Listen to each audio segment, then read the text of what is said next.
মায়ের হাতের সেই মাছের ঝোলের স্বাদ কখনোই আনতে পারিনি যতক্ষণ না পর্যন্ত মায়ের কাছে দাঁড়িয়ে থেকে সেটা শিখেছি। চলো তাহলে আজকে মায়ের রেসিপিটা তোমাদের সাথে শেয়ার করি। প্রথমে কাতলা মাছের 6টা পেটিকে নুন হলুদ মাখিয়ে 15 মিনিট রেখে দিয়েছিলাম। কাতলা মাছের পেটির জায়গায় অন্য পিস ব্যবহার করতে পারেন অথবা রুই মাছও নিতে পারেন। তারপর সর্ষে তেলের মধ্যে বেশ লাল করে ভেজে তুলে নিয়েছি। এখন এই সর্ষে তেলের মধ্যে আলুগুলোকেও লাল করে ভেজে তুলে নিলাম। দিলাম কালো জিরে আর 2টো কাঁচা লঙ্কা ফোড়ন।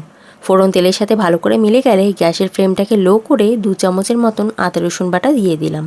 আদা রসুন বাটার কাঁচা গন্ধ কেটে গেলেই দিয়ে দিচ্ছি সামান্য নুন, হলুদ আর লাল লঙ্কার গুঁড়ো।